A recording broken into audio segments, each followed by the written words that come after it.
नमस्कार दोस्तों, आपका दिल से स्वागत है एक और ज्ञान भरी पौराणिक कहानी में।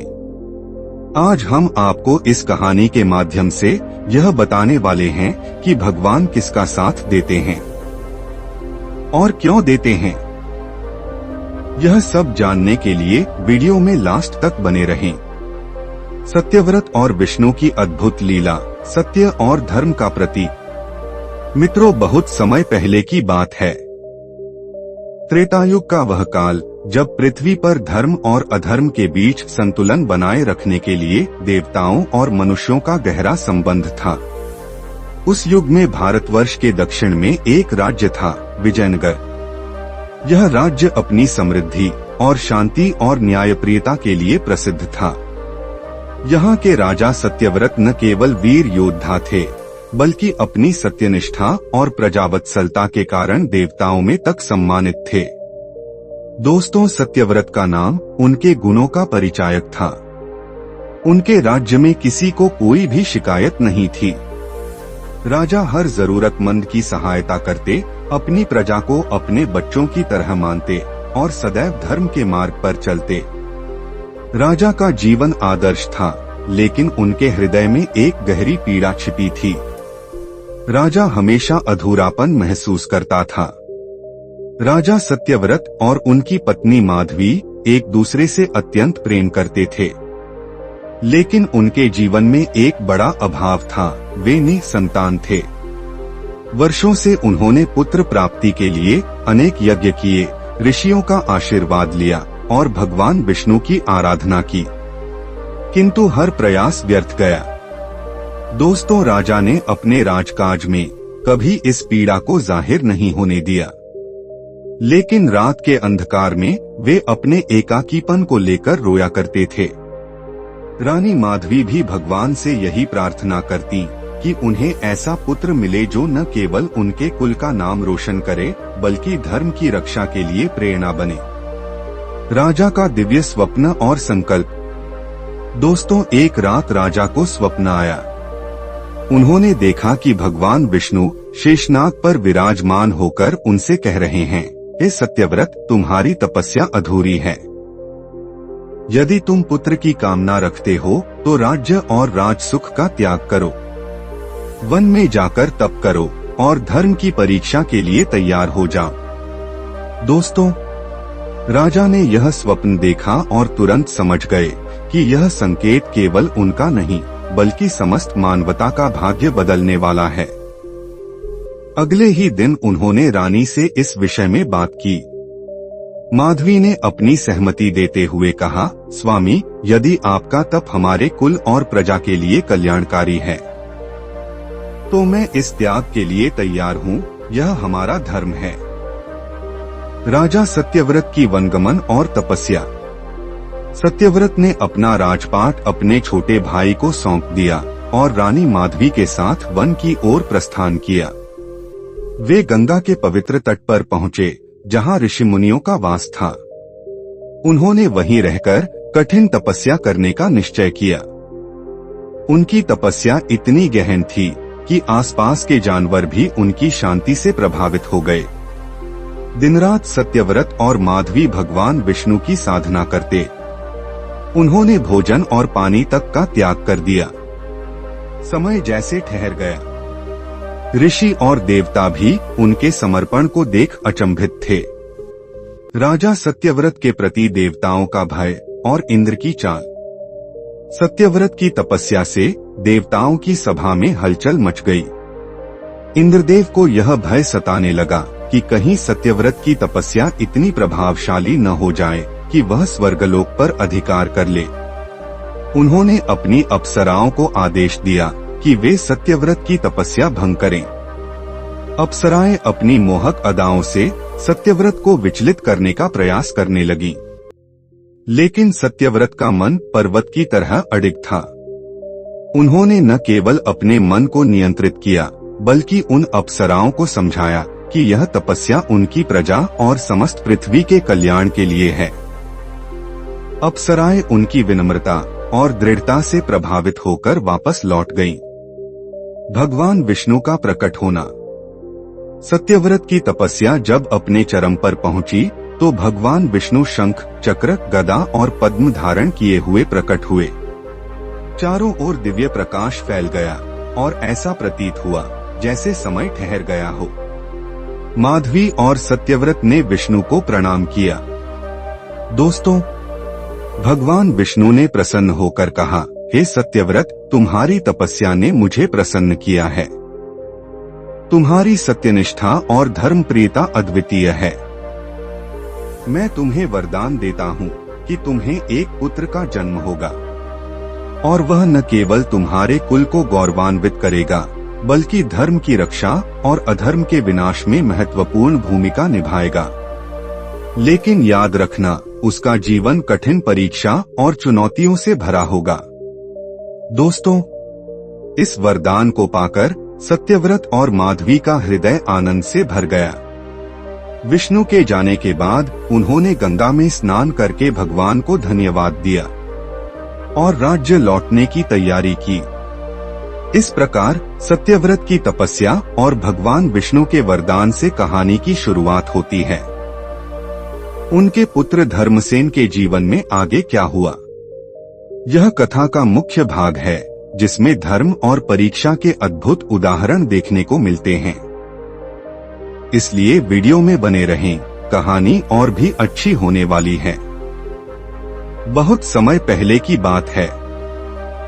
त्रेतायुग में एक छोटे से राज्य में एक राजा सत्यव्रत राज करते थे। सत्यव्रत अपने नाम की ही तरह सत्यनिष्ठ, दयालु और प्रजावत्सल थे। उनकी प्रसिद्धि दूर दूर तक फैली थी। लेकिन राजा का जीवन सुखमय होते हुए भी अधूरा था, क्योंकि उनके जीवन में एक बड़ा दुख था। वे निसंतान थे। राजा और उनकी रानी माधवी हर रोज भगवान विष्णु की पूजा करते थे।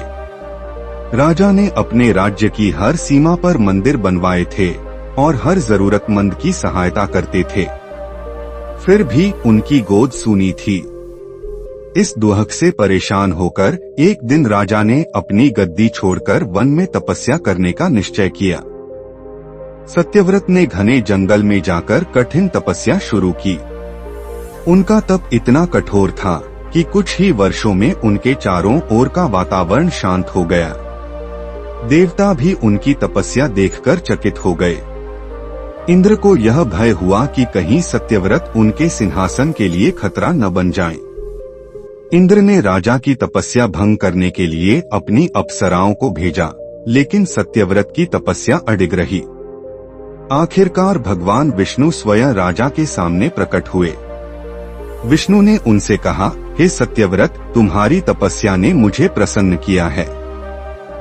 बताओ, तुम मुझसे क्या वरदान चाहते हो? सत्यव्रत ने हाथ जोड़कर कहा, हे प्रभु, मैं केवल एक पुत्र की कामना करता हूँ जो धर्म और सत्य के मार्ग पर चले और मेरे कुल का नाम रोशन करे। विष्णु मुस्कुराए और बोले, तथास्तु। लेकिन याद रखना, तुम्हारा पुत्र महान होगा, परंतु उसका जीवन कठिनाइयों और चुनौतियों से भरा होगा।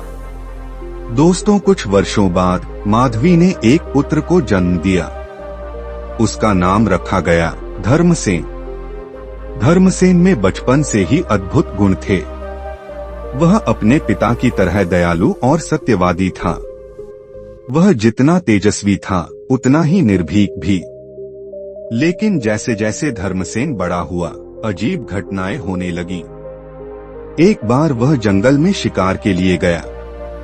वहां उसने एक घायल हिरण देखा। उसने हिरण की सहायता की और उसे अपने साथ महल में ले आया।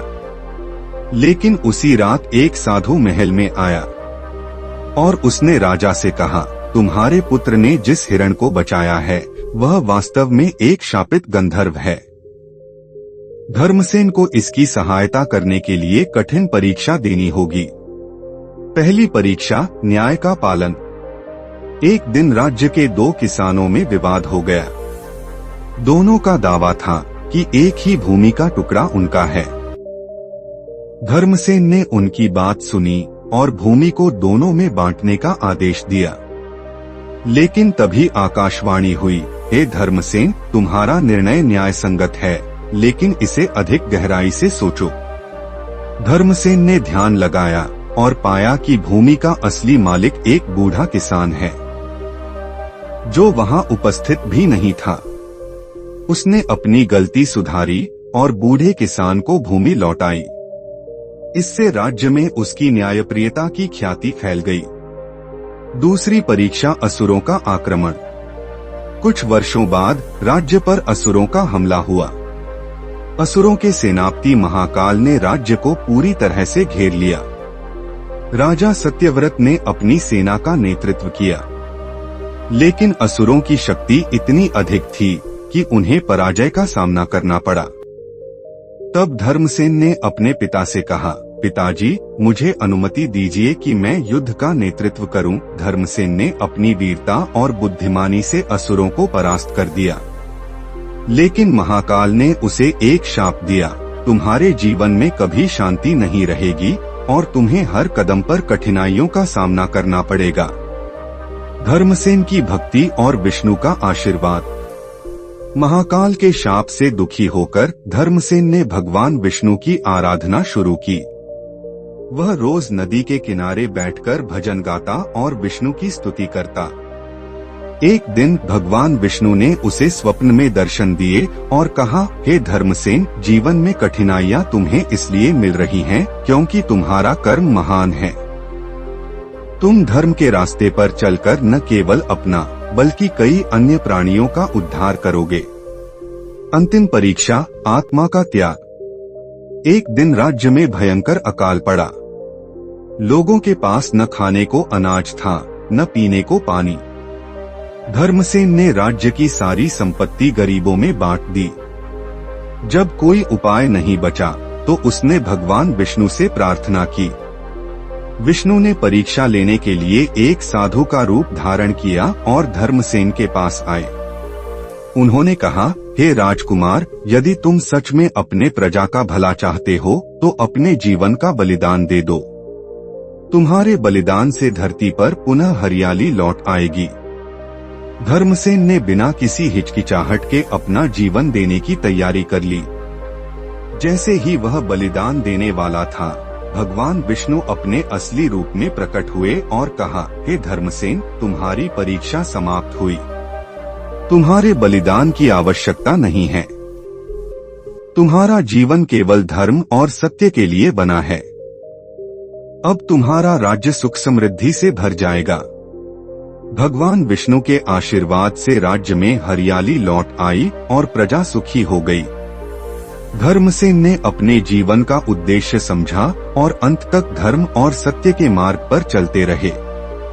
यह कथा हमें सिखाती है कि जीवन में कठिनाइयां चाहे जितनी भी आएं, सत्य, धर्म और परोपकार के मार्ग पर चलने से अंततः विजय प्राप्त होती है।